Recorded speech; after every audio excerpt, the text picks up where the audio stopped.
bakit siya ganito magluto? Nakasando lang, pawis na pawis. Narinig ko to ng maraming beses mula kay mga kaibigan kong mga legit na chefs. Sinabi nila sa akin na I went against the grain.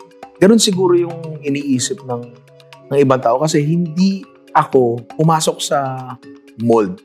Pero hindi ko siya ginawa by design. Unang-unang long format video ko na nagpakita ako, nakasando ako, wala pa akong bigote balbas nun. Naka-short lang ako, tapos pawis na pawis talaga ako nun. Hindi ko siya sinabi na gagawin ko to para against the grain ako. Ginawa ko yun kasi yun yung pinaka-natural para sa akin. Galing ako sa hotel, galing ako sa banquet kitchen eh. Malinis lahat, pogi lahat, ako lang pangit dun eh. Tapos, may ano sa akin na parang nung tinanggal nila ako dun sa trabaho na ito, sa nagluto uli ako sa bahay para sa pamilya ko.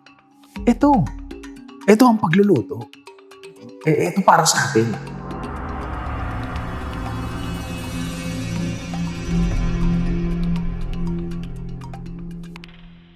Ninong Ray, kumusta?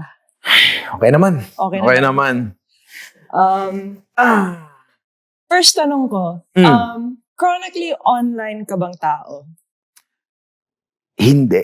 Hindi. Alam mo, recent ko lang na-discover yung term na yan. Okay. Yung chronically online. Tapos medyo ano siya, hindi siya, at least may understanding hindi siya magandang term, I guess.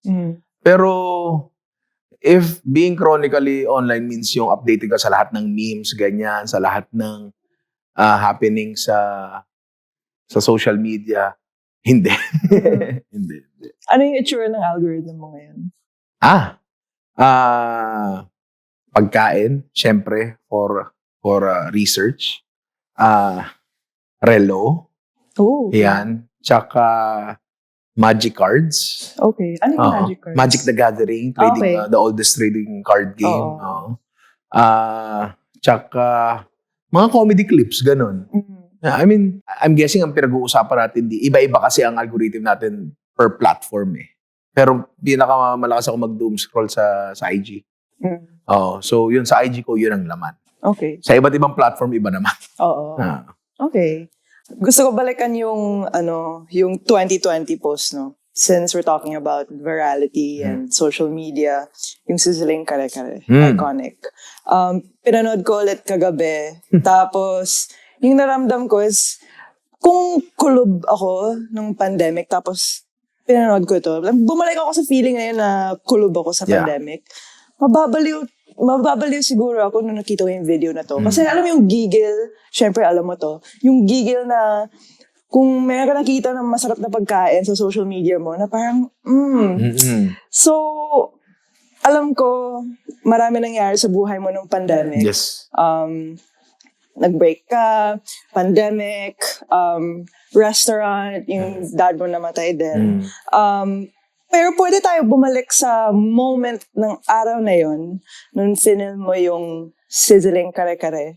At ano yung naalala mo nung ginawa mo yung video? Alam mo, napaka-unremarkable nung araw na yun. Okay. Wala lang. Alam mo bakit? Ulam kasi namin yun eh. Okay. Nung time na yun, gumagawa-gawa na ako ng videos pero sa personal profile ko pa lang yan. Tapos pinopost ko sa, food groups, ganon. Tapos, wala naman akong pera at the time. So, hinahayaan na ako ni mama magluto. Na, sige, ano gusto mong lutuin? Gusto ko ito. So, walang indication dun sa araw na yun na ito yung magsisimula ng isang magandang bagay sa buhay ko, ng career ko. Wala talaga. Siguro just goes to show na yung mga maliliit na bagay na pinagdidesisyonan mo araw-araw, lahat yan, kayang mag-lead yan into something bigger. Niluto ko siya, like, I mean, tignan mo, kung nare-recall mo yung video, no? Ginawa ko siyang as complicated as possible. Kasi at the time, nag-ano na talaga ako, nag-video na ako ng konti, and I found na mas maraming cuts gusto ng tao. The time, yun yung viewing habits nun. Sabi ko, paano magkakaroon mas maraming cuts? Mas maraming proseso. Parang gano'n. So talagang, kung makikita mo, talagang binigyan ko ng treatment per ingredient. Hindi nangyari na nilagay ko lang sila sa kaldero ng sabay-sabay. No. Hindi, it doesn't make for a good video kasi nung time na yun. Tapos, kung nakikita mo yung pumutok na balat ng baboy. In yung money shot eh. Yes, in yung money shot. Yung bagay na yun, I did that for 5 years. Okay. Yung bagay na yun. Kasi yun yung flagship menu nung restaurant namin. Although in a different form, pero same concept. Yung amin lubog sa mantika. So hindi mo siya necessarily nakikita na umalsa. Pero it's the same. Kuha ka na same temp ng oil, buhusan mo. Mas for video siya. Hindi practical yun ha. Yung ginawa ko na yun, meron akong strainer, dami ko mantika, binuhos ko. Pero I did that kasi alam ko na money shot yun. Na visually pleasing siya. So, niluto ko. Inulam namin ni mama. That's it. Natapos yung araw ko. So parang ordinary dish sa household. No. Okay. Nung time kasi na yun, nung nagbi-video na ako, I made it clear sa sarili ko na ubusin ko yung oras and energy ko dito sa paggawa ng videos. Again, hindi pa formalized to. Hindi pa to, wala pang Ninong Rai page ito, wala pang YouTube channel ito, wala pa. Kasi na-expose kami yung buong business namin, tapos napasara yung business namin.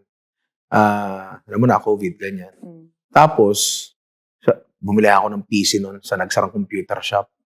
12 months to pay pa. Diba? Sarap. Anyway, sarap talaga. Nanay ko nagbayad. Anyway, sabi ko magi-gaming na lang ako, pero hindi ba ibsa ng gaming yung anxiety ko eh. Alam mo yun? Kasi baka meron ako, baka ganyan.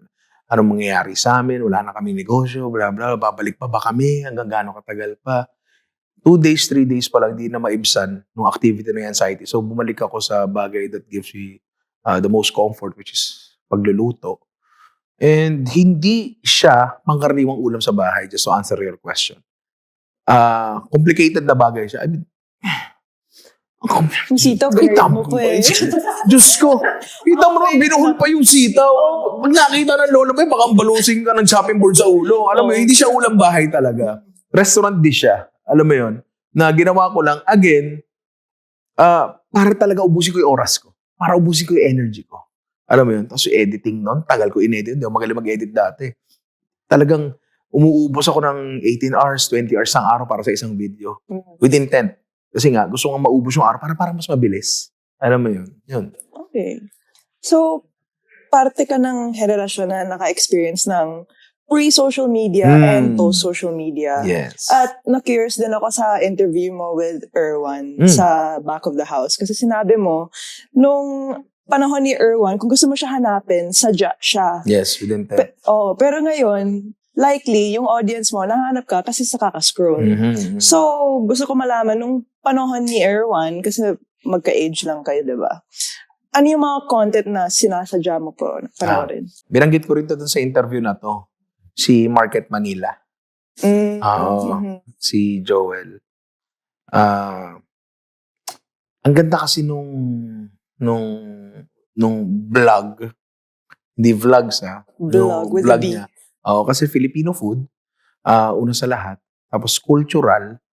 Tapos, easy read lang eh. Alam mo yun? Like, hindi ako araw-araw pumupunta sa vlog niya para tingnan kung merong upload. Pero, siguro, every few days, sumisilip ako doon. Other than that, wala nang iba. Lahat na, ko na lang, stumble upon ko na lang sa searches, ganyan. Pero siya lang talaga yung sinasadya ko, I think. Kaya rin ako na-inspire gumawa ng vlog. Nag-try din akong mag-vlog eh. I think that was 2010. Okay. Ma-Anthony Bourdain ka ba? No. Masyado siya matalino. Ano yun eh. Yung vlog ko din was mainly about cooking. Cooking. I mean, wala naman ako ibang kayang gawin sa mundo eh. Alam mo yun, magluto lang naman.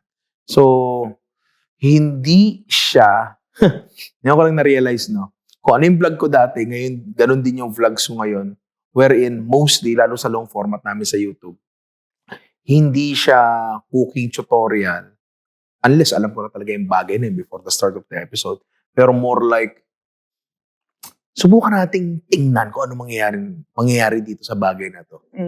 Experimental siya. O kaya, may naalala ko isang vlog ko. Sabi ko, I refuse to buy almond flour. Pucha, English yung ano ko ha. Yung vlog ko ha. Okay. Oo, English yun. Straight English yun. Shoutout kay Miss Baranda na bumagsak sa akin ng English nung high school. Bakit ka nag-English sa vlog mo?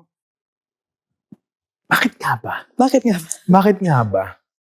I mean, siguro gusto ko makapture yung international audience din. Kasi kahit si Market Manila, English din eh. Alam mo yun. So, anyway, sabi ko, I refuse to buy almond flour kasi ang hirap niya. Magtatry akong gumawa ng macarons gamit peanut flour Okay. or any nut flour kesa sa almond flour kasi ang mahal ng almond flour. Hindi ko siya nagawa. Pero that's the point of the vlog. Alam mo yun. Just to say, I mean, pwede kong tapusin yung vlog sa isang linya eh. As expected, hindi siya gumana, the end.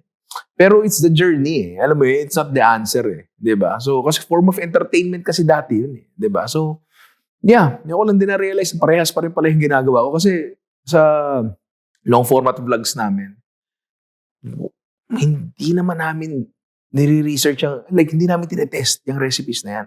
Hindi, lumabas. Kaya meron kami ang budget namin na shooting day para sa isang long format video ay isang araw.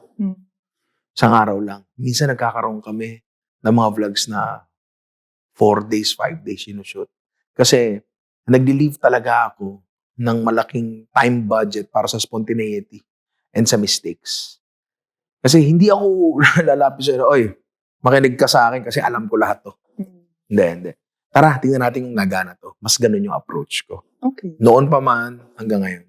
Sabi mo yung vlog, parang siyang, dati, parang siyang experiment talaga. Kasi, magsusulat ka, tapos, mag-work ba to?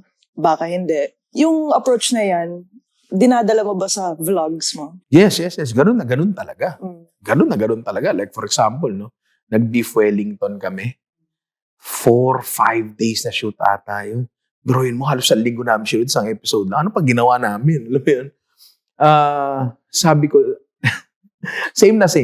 Kasi you need high quality European butter para makagawa ka ng puff pastry from scratch. Sabi ko, hindi. Gagamit ako ng local Filipino butter. Bakit? Tingnan natin yung siyensya kung bakit umaalsa ang puff pastry. Mafu-fold mo siya gamit yung fat, pero ang magpapaalsa pa rin talaga sa kanya is yung steam na generated kapag niluto mo siya sa oven. Diba, mag-expand yung steam, mag-separate yung layers niya na hindi naghalo-halo yung layers niya because may fat separation nga siya. Kasi tiniklop yun laminated dough yun eh. Mas mataas ang water content ng butter ng Pilipinas. In theory, mas maraming water, mas maraming steam, mas maganda yung layers. In theory. Hindi ganun nangyari. Hindi ganun na nangyari. Talagang pinilit ko talaga. Hindi. Dumating yung point na tulad nung nangyari dun sa vlog ko before regarding macaron, hindi talaga gagana ang Filipino butter. Pinakita ko, ito yung puff pastry gamit Filipino butter, ito ang puff pastry gamit European butter, ito ang store-bought puff pastry. Kung bibili mo itong store-bought puff pastry, maka-cut down yung pagiging mahirap ng recipe by 90%. Okay. Tapos na. So yes, ganun na ganun pa rin talaga. I'm attached ako dito sa idea na nakikita ko sa utak ko about Filipino butter.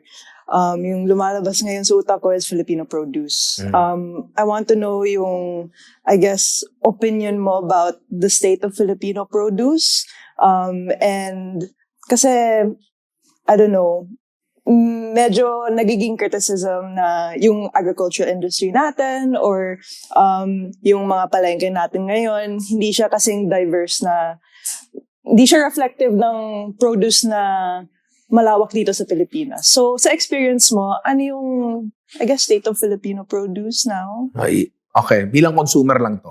Okay. Kasi wala akong alam pagdating sa agrikultura, sa economics, wala akong alam dyan. Pero bilang consumer lang, ang patatas sa atin, isang klaseng patatas lang. At least yung generally available sa public, ha? Ang kamatis sa atin, kamatis lang. Alas sila, pipiliin mo talaga ihilaw, yung kulay berde pa. Kangkong sa atin, kangkong lang. Pero samantalang kapag nag-search ka ng foreign recipes, ay hindi, gantong klaseng patatas dapat ang gamitin mo, Yukon Gold dapat, or Mm. Russet dapat. Ha? Maraming klaseng patatas? 'Di ba? Ngayon, medyo nakakalungkot na wala tayong variety. Pero meron tayong variety. Like for example, sa Benguet.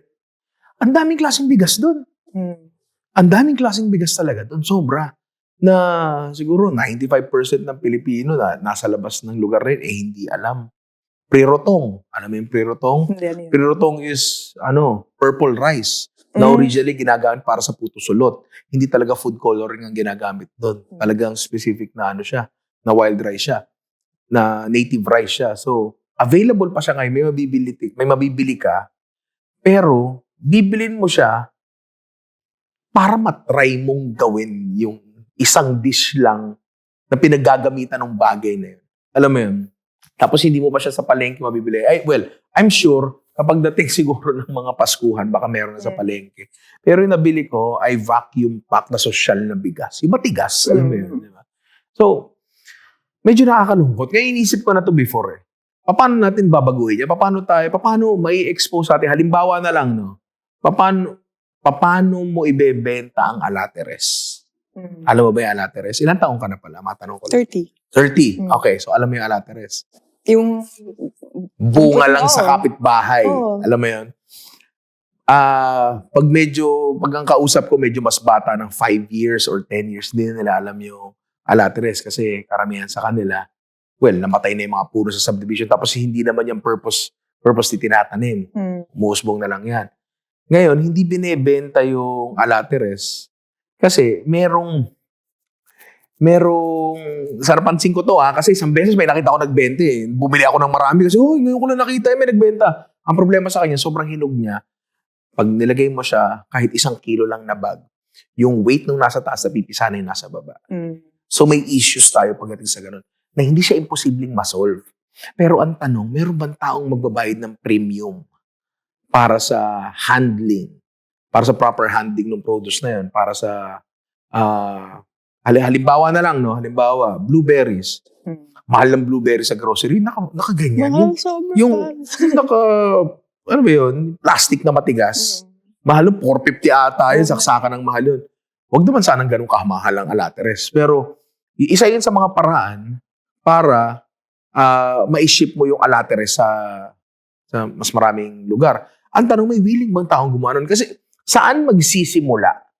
Sa demand ba magsisimula para mag-invest sa mga producers? O mag-i-invest ba muna yung mga producers para tumaas ang demand? Kasi dalawa lang naman yan eh. Nasaan dun sa dalawa? May isa pang bagay. May isa pang bagay na pwede magpatason. Awareness na meron tong product na to. Sino ngayon ang gagastos para sa campaign? Marketing yun. Marketing yun eh. Ibang budget naman yan sa production. Oo. Naalala mo ba yung, ewan ko kung, kasi ako 36 na ako eh. Nung bata ako, merong government campaign regarding iodized salt. Mula kay Juan Flavier, DOH Secretary at the time. So, pinupush yung, may mga matatanda na dito nakaka-relate siguro sa akin. Pinupush nila yung iodized salt. May campaign na nangyari, di ba? Para mapush tong isang klaseng produkto na to. Sino magka-campaign para sa alateres? Sino magka-campaign para sa mga kaibang bigas ng Benguet? Wala eh. Kasi, yung maglalabas ng pera dyan, kailangan bumalik yung pera sa kanya. Diba? Negosyo pa rin, bandang huli. So, gusto ko sana na mas varied ang produce natin sa palengke. Pero kung ako mismo tatanungin mo, di ko alam kung paano. Para akong typical na tao nagre-reklamo ng traffic sa EDSA pero hindi ko naman alam kung paano solusyonan. Kasi alam mo na din kung ano yung gagawin mo sa bahay eh. Tapos may mga specialized na ingredients na baka di naman bibili ng regular person. Oo, yung mahirap eh. Tapos ang tagal na nating ganito. Yung mga kinakain natin, paulit-ulit na. Yung mga prutas natin, ano na lang ba ang prutas na local, na prutas na nadadala sa bahay? Saging, mangga, dalandan. Yung mga mansanas na yan, yung mga orange, imported na yan eh. Hindi na sa atin yan eh, di ba? Ano pa? Wala na. Ngayon nga, recent years, nahihirapan na akong bumili ng Alam mo, dati nung bata ako, langka, nakahimay, naka-plastic, 5 piso. Wala na nabibili ngayon. Marang, alam mo ba yung marang? Ang marang ay parang malaking atis. Okay. Ganun na ganun talaga siya. Halos lasang atis yung ano. Isa sa paboritong prutas ko yun. Kaya kong umubos sa isang malaking marang na ganyan. Wala kang mabibili sa palengke nun. Umili ako sa isang fruit seller na pina-airship niya pa mula Davao, 200 pesos per kilo. Ang mahal. Ano pa to Hindi pa to like high-end na fruit vendor Ang daming barriers kasi. Ang daming barriers kasi kinontent nga namin yung marang kasi apparently ang dami sa Maynila ang hindi nakakilala nun. Pero sa Visayas, Mindanao, ang dami nagko-comment doon, ay common pa sa amin yan, sa inyo lang hindi. Yung taro actually, yung isang vegetable na ube everywhere, nasa jar. Pero yung taro mismo na gusto mong bilhin, medyo mahirap siya. Sa palengke parang di masyado. Alam mo kung bakit? Bakit? Kasi may disconnect na sa utak ng tao. Masyado tayong nasaturate ng ube, nung halaya. Hindi gano'n ang lasa ng ube as a root crop. Ang lasa ng ube as a root crop ay lasang gabi. Matabang siya, root crop siya, starchy root crop siya.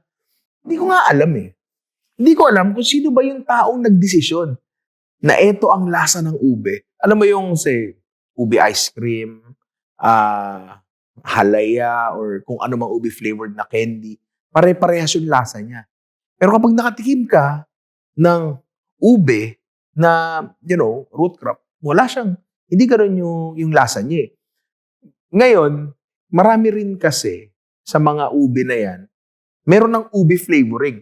So, tingnan mo kung gano'n ka-weird tong bagay na to. Nagkaroon ng ube flavoring para i-emulate yung lasa nitong ube na to. Pero ngayon, nandito na tayo sa point na kapag gagawin mo tong produkto mula sa ube, lalagyan mo na ng ube flavoring. Paano nangyari yun? Alam mo yun? Ang weird. Sino nag-decide na gano'n dapat ang lasa ng ube? Hindi ko alam. Ng ube flavoring, hindi ng ube as a root crop. Hindi ko alam. So, ang dami mong alam sa pagkain. And marami ba akong alam? May alam siguro. May alam. May alam. Okay. At kilala ka sa nakakatuwang approach mo sa food. Very accessible, low stakes, no pressure. Hindi siya Martha Stewart, hindi siya Food Network, na okay, ito yung ingredients, ilalagay natin dito. May ito yung read ko, irreverence ang approach mo. May pagka Matty Matheson ang approach mo. Matty Matheson ka ng Pilipinas, yun ang sabihin ko. So, masasabi mo ba na rebelde kang kusinero? Rebelde nga ba ako sa kusina? Narinig ko to ng maraming beses mula kay mga kaibigan kong mga legit na chefs. Chef JP, Chef Tatong. Sinabi nila sa akin na I went against the grain. Sino tong kupal na to? Nakasando lang, pawis na pawis. Bakit siya ganito magluto? Mukha namang masarap yung niluto. Pero bakit ganito siya alam mo yun? Ganun siguro yung iniisip ng ibang tao kasi hindi ako pumasok sa mold. Pero hindi ko siya ginawa by design, I guess. Kasi ganito yan Nung nagsimula ako short format videos, 3 minutes na sa Facebook. At the time, akala ko habang buhay ko nang gagawin yung format na, yung tasty format, yung kamay-kamay lang. Oo. Kasi madali, ganyan. Pero pucha, natotoo lang ang boring i-shoot nun. Ang lungkot i-shoot nun. Ang lungkot talaga i-shoot nun, promise. Like, kahit pag mag-isa ka, malungkot i-shoot. Mas malungkot kapag 2 kayo, pag 3 kayo. Alam mo bakit? Pero kung pwedeng kausapin, hindi mo pwedeng kausapin. Kasi walang dialogue yung video. Ayoko nun. Ayoko talaga nun. Ngayon, nung nagpakita na ako, unang-unang long format video ko na nagpakita ako, ay sakto lang crispy pata. Yun yung title nun. Meron akong tube mask, nagmumotor ako nun Nakadali dyan, ganyan. Tapos nakasando ako, wala pa akong bigote balbas nun. Tapos nakashort lang ako, tapos pawis na pawis talaga ako nun. Pucha, naalala ko yung intro nun. 6 na oras kong ginawa, paulit-ulit lang yung intro. Kasi cringe ako sa sarili ko Pero kailangan mo mag-get over yung cringe na yun. Sige na, pwede na yan. May 1,000 take na dyan, may mili na lang ako. Anyway, nung nagpakita ako nun, nagpakita ako na nakasando, na walang apron, na hindi malinis. Hindi ko siya sinabi na gagawin ko to para against the grain ako. Hindi ko sinabi yun. Ginawa ko yun kasi yun yung pinaka-natural para sa akin. Alam mo yun, magluluto ako. Ako yung tito mong nagluluto ng nakahubad sa Giyosi pa. Alam mo yun? Ako yun. Ganun ako. Kasi masyadong natural sa akin yung pagluluto to the point na hindi ko na kailangan ng kahit anong preparasyon pa. Tutulog ako, sampalin mo ako, paglutuin mo ako, magluluto ako. Alam mo yun? So, nung ginagawa ko na siya ng siguro medyo matagal, ilang buwan, sabi ko, sinimulan ko na ng ganito. And may audience naman. Hindi na ako biglang mag-apron, mag-aayos, magiging formal, magiging malinis. Kasi jarring yun para sa audience. Pero at the same time, pwede ko rin gawin yun para kumuha ng bagong audience. Pero may alienate ko naman yung current audience ko. Sila yung nagbigay ng pundasyon eh. Alam mo yun? So, hindi ko talaga siya sinadya. Pero habang tumatagal, naging clear na lang talaga sa akin. Naging malinaw na lang din talaga sa akin na halimbawa, sa branded content namin, unless may skit kaming kailangan gawin, hindi ako magsusot ng apron. Tignan mo hindi ako nagsusot ng apron. Mahaba buhok ko. Wala akong measurements. May facial hair ako. Lahat ng yan, bawal yan sa professional kitchen. Again, hindi ko sinadya yun. Pero siguro, galing ako sa professional kitchen. Siguro, ayoko lang talaga yung structure na yun. Tapos, naging malinaw sa akin yung kasi galing ako sa hotel, galing ako sa banquet kitchen na malinis lahat, pogi lahat, ako lang pangit dun Tapos, marami ako natutunan dun. Pero medyo, I wouldn't say sukang-suka. Pero, may ano sa akin na parang nung tinanggal nila ako dun sa trabaho na ito, nagluto uli ako sa bahay para sa pamilya ko. Ito ang pagluluto. Ito para sa akin ang pagluluto. So yun, hindi na lang ako gumawa ng persona, basically. Ang hirap gumawa ng persona. Magagawa mo ba ito ng 10 taon, 5 taon kung may persona kang isusuot? Kasi, magpapanggap ka ba sa harap ng camera? Ngayon, kung may mga sinasabi yung tao tungkol sa akin, baboy ako magluto, ay, ang haba ng buhok, ay, may bigote, pag kinain mo yan, makakagat ka ng balbas dyan. Alam mo yan, mga ganong comments. It doesn't bother me. Kasi, sinadya naman yun Like, ginagawa ko siya on purpose. Kasi kung ayaw ko marinig yung mga comments, ang dali-dali mag-gahit. Ang dali-daling magpapogi, ang dali-daling magsuot ng apron. Pucha, niisip ko nga paano ako magbebenta ng merch na apron? Hindi naman ako nag-apron. Papadesign pa naman ako ngayon kasi hindi ko alam paano ko ibebenta. Kasi yung t-shirt pwede ko ibenta Apron, hindi ko talaga isusot. Yeah, I don't know. Ewan ko. Pero, yeah, hindi ko talaga siya sinadya.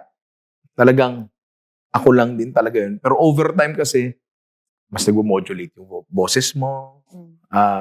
Naturally, nag-evolve ka sa harap ng camera na hindi mo na napapansin.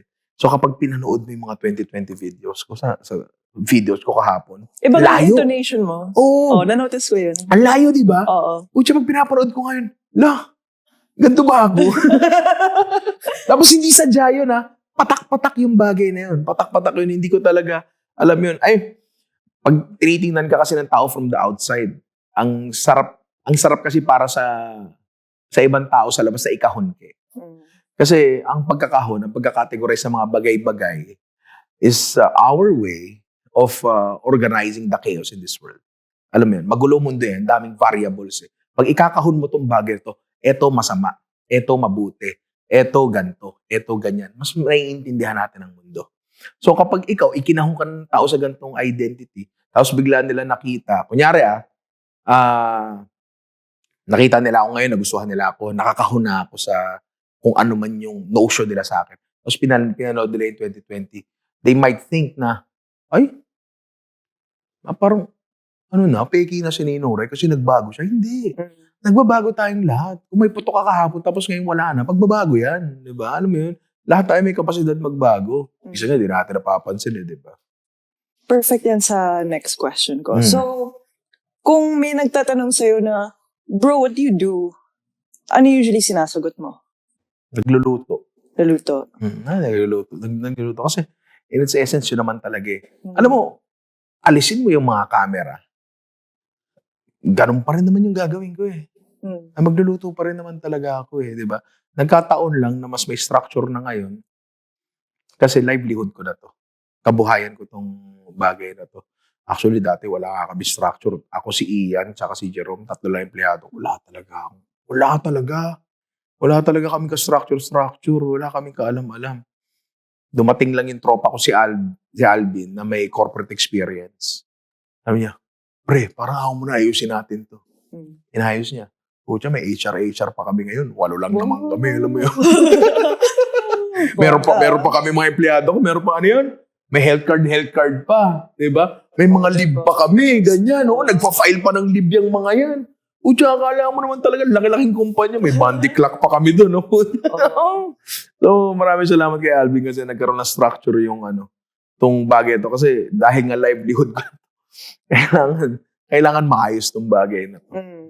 Tinanong ko yun kasi gusto ko malaman kung feeling mo ba na medyo minamaliit rin ngayon ang mga content creator or komportable ka na sa label na yon or nagkaka-imposter syndrome ka?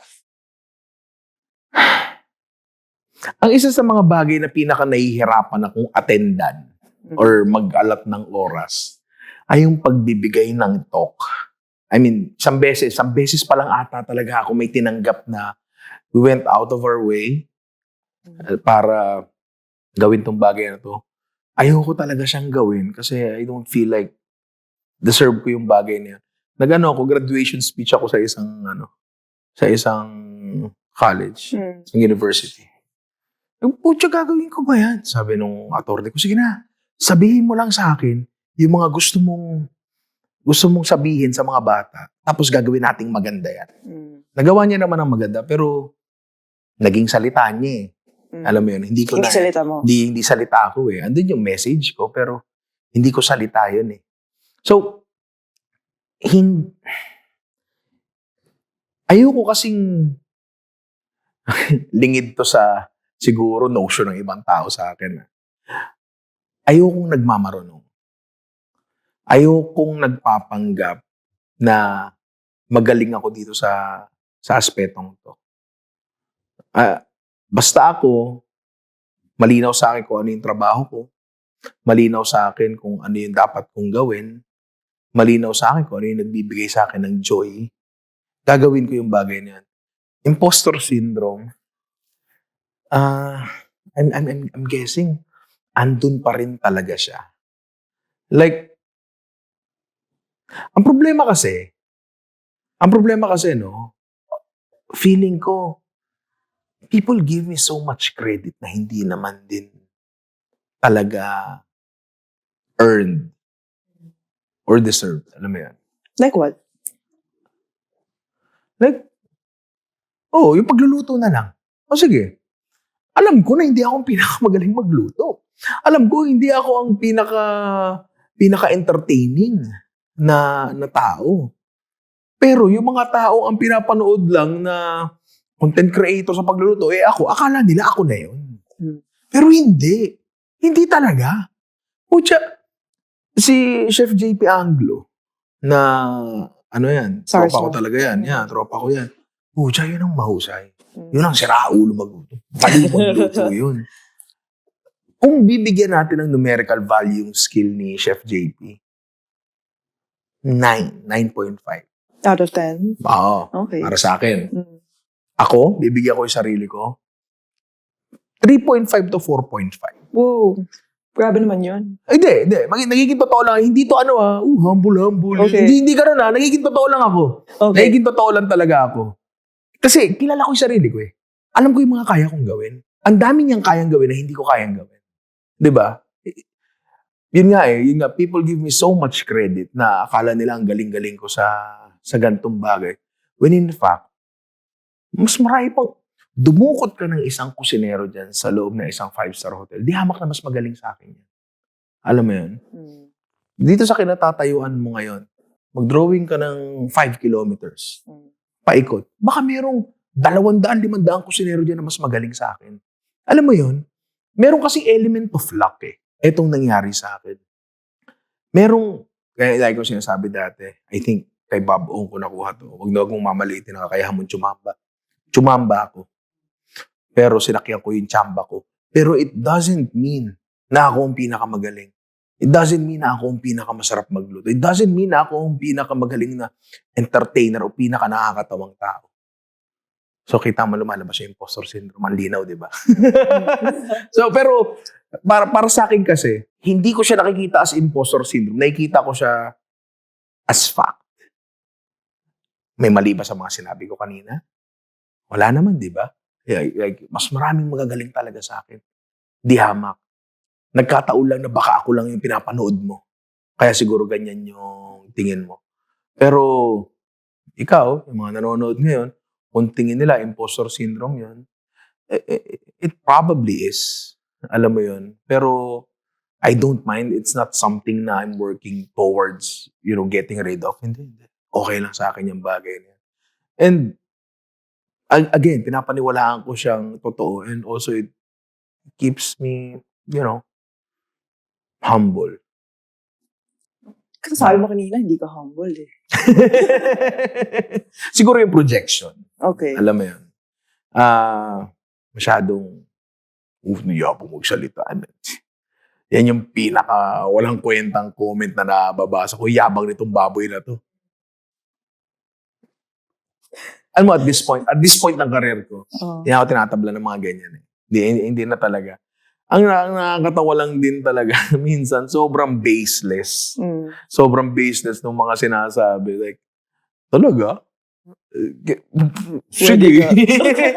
Lungkot siguro ang buhay nito. Alam mo yun, may mga gano'n talaga. Pero it doesn't bother me at this point. Yeah. Okay.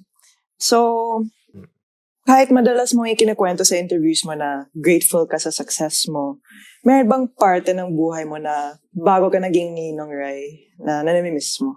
Oo naman. Yung isa sa mga ginagawa ko dati kapag nasistress ako sa buhay, ayoko nagsishades Ayoko nagsishades. Pero magsishades ako dito sa Nagsishades ako dito sa activity ko na to. Kasi pupunta ako sa coffee shop, magsishades ako, mas titingnan ko yung mga tao. Kunyari nag-cellphone ako, pero nakatingin talaga ako sa mga tao. Titingnan ko sila. Yung blackout shades, di kita yung mata. I mean, di ko alam kung nakikita nila. 50 lang yung shades na sinusuot ko. So, titingnan ko sila. Kasi ang lagi ko iniisip, pag tinitingnan ko to isang particular na tao na to. Diba, ito si ma'am, naka-laptop. Yan, ganyan-ganyan yung mga itsura makikita mo sa coffee shop eh. Yung laptop to, may kape dyan, ganyan. Baka may pastry dito. Titingnan ko to. O yan taong to. Na mga problema kaya ito ngayon tulad ng problemang dinadala ko. O naman siyang masaya. O naman siyang hindi. Pero baka magaling lang siyang magdala. Next na tao. Ay, ito mag-jowa na to. Parang walang problema. Parang hindi sila nag-aaway. Parang masaya sila, no? Pero hindi, nag-aaway siguro yan sa bahay. Alam mo yan, mga ganun. Parang inaano ko lang na parang nilalagay ko yung sarili ko sa posisyon kung saan hindi ko pwedeng isipin na ako ang pinakamalas na tao at this moment. Kasi kapag tinanggap mong ganun, pucha, wala na mangyayari sa buhay mo. Hindi ko na magawa ngayon yun. Kasi kung dati ako nag-o-observe sa tao, ngayon din ako pwedeng mangulangot sa mall kasi magiging reels yan. Alam mo yun? Kasi I don't mind yung mga ganong bagay. I really don't mind. Alam mo, ito kanina ko lang to na-realize. Kasi before kami pumunta dito, galing kami sa isang construction site. Kasi inaayos na yung namin, yung bago namin studio. So, nandun yung architect. Sabi, may papapirma siya sa akin na parang memorabilia niya, ganyan. Sabi ko, pangit niyang marker mo. Naglabas ako ng sarili kong marker. Sulat ako. Sabi niya, ubot kami yung sariling marker. Hindi kasi minsan, may mga lumalapit sa akin, mga bata na gusto magpapirma ng kung ano-ano. Ang pangit ng dala nila, ballpen lang o kaya Sharpie lang. Pangit Sharpie pagdating sa ganyan eh. Nagdadala na ako ng sarili ko. Ay, ang bait mo naman. Sabi niya, hindi ko na-realize yun. Okay. Na ganun pala yung ginagawa ko. Sadyang convenient lang talaga para sa akin na, alam mo yun, Para maganda. ang pangit kasing tumanggi sa tao eh. Oo. Like kunyari sasabihin, Ninuray, papirma naman ng ganito. Sige, may marker ka. Wala eh. O, anong gagawin natin? Kaya lagi na ako nagdadala. So, yun nga. Sabi ko lang na I don't mind yung mga tao sa labas. Medyo nagkakaproblema lang ako sa labas kapag medyo habitually late ako eh. Alam mo yun? Na yung sakit na di ko na Pinoy talaga. time. Like, even worse than Pinoy. Pero kanina maaga kami umalis Grabe na talaga traffic Pero late kami. Late kami, pero hindi ko kasalanan. Okay lang yan. Hindi ko kasalanan Di ba traffic? Ang tindi ng traffic, paikot-ikot kami. Anyway, minsan talaga kapag nagmamadali tapos merong trabaho halimbawa sa loob ng mall, halimbawa kailangan kong may mall show, ganyan. Kapag late na ako, tapos nahaharangan ng tao, dun nagiging mahirap. Doon nagiging mahirap kasi pwede ko ba sabihin sa mga organizers na dahil po kasi nagpa-picture eh. Mahirap eh. Pero I really try my best na pag nasa mga ganong sitwasyon, pagbibigyan ko pa rin talaga lahat. Meron nga isang beses, ang pangit nung nangyari. Isang event, binigyan kami ng security. Sinahawi ng security yung mga lumalabas. Like, wag. Hayaan nyo. Sir, kailangan natin pupunta. Hayaan nyo. Ayan konti lang yan. Ubusin natin, papilahin natin yan. Mabilis lang yan. Oo. Kasi ang pangit nun, fan din ako. Alam mo yun, fan din ako ng mga tao. Ayokong hawiin ako ng security. Alam mo yun, napakapangit nun. Pero yun nga, marami na rin talaga nagbago sa buhay ko mula nung ganito. Pero isa sa mga pinaka, siguro, sayang, dalawa na kasi anak ko. So, hindi ko sila masyadong mailabas minsan kasi okay lang ma-invade yung privacy ko eh. Pero yung privacy ng mga bata, very private kasi yung pamilya ko. Yung asawa ko. Doon medyo Oo. Diba? Kasi bata yung mga yan. Tsaka yung asawa ko, mahiyain yan. Alam mo yan. So, minsan nga, papapicture sa akin. Tapos sasabihin pa sa asawa ko, sama ka na. Very private na person yung asawa ko. Yung asawa ko naman, dahil mabait na tao rin naman yun, lalapit siya kahit alam kong kung siya masusunod, wag na lang. Okay. Alam mo yun? Pero, siguro parehas din kami ng sige, pagbigyan na natin. Yun. So, kapag minsan lumalabas sila lang daw kasama. Malungkot yun. Kasi, hindi mo madala yung anak mo halimbawa sa time zone. Hindi kayo magkaroon ng bonding na ganyan. Kasi, sila ako okay lang eh. Sige, kahit anong gusto mo, maghubad ako dito eh. Alam mo yun, wala naman maghubad ako. Hindi, joke lang, sorry. Wala naman ako, hindi na ako nahihiya. Yun yung tinutukoy ko. Pero sila, iba kasi yun. Iba kasi yung bagay. Magsi 6 years ka na sa journey na to. Shit, ang tagal na. Ano pa ba ang gusto mo patunayan sa career mo? Patunayan sa ibang tao, wala. Para sa sarili mo? Sarili ko, meron akong tendency na maging kabayo. Ano yung ibig sabihin na? Yung may harang dito na maging eto lang yung nakikita without looking dun sa mga ibang taong nakakita sa inyo. Na patunayan ko to sa lahat na naging trabaho ko. Alam mo yung meme na focus lang, iwan pati pamilya. May ganun akong attitude paminsan-minsan na ngayon medyo nabawasan kasi 2 na anak ko. Kasi nahihirapan ako before doon sa thought na ang isang tao ay maraming role sa mundo. Anak ka na, jowa ka pa, kaibigan ka pa, tapos kapatid ka pa, tapos chef ka pa. Alam mo yun? Tapos vlogger ka pa. Alam mo yun, dati nahihirapan akong i-grasp yung idea na yun. So, ini-eliminate ko lahat yung bagay na nag-focus lang ako sa isa. Ngayon, medyo mas naging well-rounded na ako. At least, sabi naman ng asawa ko, okay naman daw. Nakakapag-spend naman daw ako ng, nagagampanan ko yung duties ko bilang tatay at asawa. Diba? Ngayon, siguro Hirap ng tanong. hirap ng tanong kasi dahil nga may tendency akong mag-focus sa mga ganito, which I think mahirap paniwalaan kasi nasa social media kami na to a certain degree may social listening kaming ginagawa para sa mga content namin. Pero kasi ako, madalas pag merong trabaho sa harap ko, gagawin ko. Alam mo yun? As long as hindi ko ikamamatay yung bagay na yan. Tapos, ang buhay ko ngayon is live day by day. Bukas, hindi ko alam kung anong gagawin ko. Hindi ko alam kung anong gagawin ko bukas. Like, pagkatapos nito, chat ko pa si Alvin B, anong gagawin natin bukas? Tsaka ako palang mentally ipe-prepare yung sarili ko para dun sa bagay na yun. Which I think is not healthy. Pero, it keeps me on my toes. Alam mo yun? Na parang, hindi mo alam kung ano pa mangyayari bukas. And I think hindi rin kaya ng mental capacity ko na pagkasyahin yung isang linggo kong schedule sa sarili kong utak. Kaya nga sila nandyan alam mo yun. Kaya maraming salamat sa buong team Ninong, di ba? Siguro, kung meron na lang akong isang bagay na gustong patunayan, kasi feeling ko pagdating sa content creation, at least sa sarili ko, sa ibang tao na akong pakialam. Wala akong kailangang patunayan.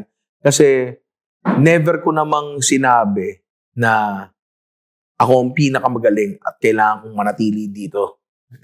Hindi. Kung tingin mo basura yung mga niluluto ko, walang problema. Okay lang yan. Stay for the entertainment at sa gwapong mukha. Di ba? Huwag ka sa magluluto. Ngayon, siguro sa sarili ko, ang gusto kong patunayan ay kaya ko pang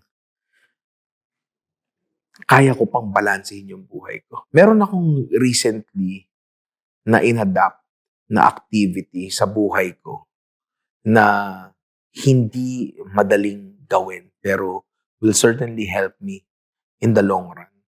Ginagawa, hindi ko pa siya hindi masyado matagal, pero nakapaglaan ako ng oras sa kanya every day. Dalawang activity to.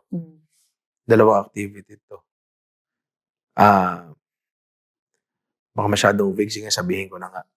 Fitness sa pagbabasa ng Biblia. Yung dalawang bagay na yon na maliit at hindi talaga parte ng sistema ko. Pero napasok ko siya ngayon sa sarili ko. Siguro, kasi nga, gusto kong patunayan sa sarili ko na kaya kong maging well-rounded na tao. At kaya kong gumawa ng better choices. Tapos na yung era ng buhay ko ng work is life. Tapos na. Like ko sinasabi sa asawa ko, alam mo naman ako, nag-i-enjoy ako magtrabaho Diba? Pero ngayon, nag-i-enjoy din akong magpatunog na lang ng plaka dyan, sinalaro ko yung anak ko. Alam mo yun, na-enjoy ko na yung slow days. Hindi na tulad dati na pukpuk. Alam mo yun, nagsishoot kami hanggang alas 4 ng madaling araw. Duty ako sa restaurant ng 20 hours. Alam mo yun? Kasi doon ko nakikita yung value ko dati. Sa amount ng effort na nilalabas ko Pero siguro kasi ngayon, nandiyan na yung pamilya ko. Mas kaya ko nang tingnan yung value ko bilang tao sa labas ng effort na binibigay ko sa mundo. So siguro, mas gusto ko pang mag-lean on dun sa bagay na yun. Gusto ko pang patunayan na kaya kong gampanan yung duties ko dito sa production while being an effective husband and father. Like, nandun na naman tayo ngayon pero higit pa. Kasi, kung titingnan mo kasi yung mga bagay as blocks at puno na yung parang Scrabble. Di ba meron kang tayuan na ganyan? Siti na may mga duties mo birang mga plaka o mga letra. Ang idea ko before was kapag magdadagdag ka isang bagay, malalaglag yung nasa kabila. Pero ngayon napatunayan ko hindi. Ang dami kong dinagdag sa buhay ko ng mga maliliit na bagay. Ang dami kong pucha, responsable na ako ngayon sa 3 tao. Dati hindi naman. Alam mo yun? Dati nagtatrabaho lang naman ako para may pambili ako ng magic cards. Ngayon kailangan ko ng magtrabaho para sa kinabukasan ng mga anak ko. Oh, Pero bakit kasya pa rin? Alam mo yun? balance. Bakit kasya pa rin doon? So gusto ko pa, marami pa akong gustong pagkasyahin doon. Dahil ko pang gustong gawin. Gusto ko pa matuto ng woodworking. Gusto ko pa mag-pottery. Oh. Alam mo yun? Gusto kong masterin yung meron akong dream na makagawa ko ng perfect ninong rye pork sausage. Oh, Alam mo yun? Okay. Oo. Yeah. But hindi ko pa siya nagagawa talaga. Kasi it's not something na pang vlog, pang sa akin yun. Oo. So, ang dahil kong gusto pang gawin na bagay. And ngayon, mas na-open yung isip ko na, kita mo, hindi naman tumatapon yung mga letra sa kabila. Pwede ka pa magdagdag. Pwede pa yan. Kaya mo yan. So, yun. Gusto kong mas maging effective na tao pa. Ganda doon. Maraming salamat, Ninong Rai, Thank sa you. kwento. Thank you. Thank Maraming you. salamat. Nag-enjoy ako. Wala na ba? Tapos na? Oh, Wala na tapos bang tanong dyan? Wala na. Wala na? Oo, wala na. Ganun. Yun na yun. Ikaw, may tanong ka ba sa akin? Ikaw, may tanong ka ba sa akin? Dali, nag-iinit pa lang ako. Comments ko. Ikaw, may tanong ka sa akin? Ikaw, naliligo ba ako? Kapag medyo mainit sa labas. Oo. Kayo, may tanong kayo? Nag-iinit pa lang ako. Ikaw, wala? Yung mga tao dito. Hindi, joke lang. Pero nga, syempre maraming salamat. Ibang klase experience. So, nag-enjoy ako sa kwentuhan. Ang patunayan ko ba yung sinabi ko na madaldal ako? Oo, madaldal. Kunti, ito yung tanong mo. Sagot ko nandun eh, no? Thank Thank you for having you. me. Salamat. Salamat.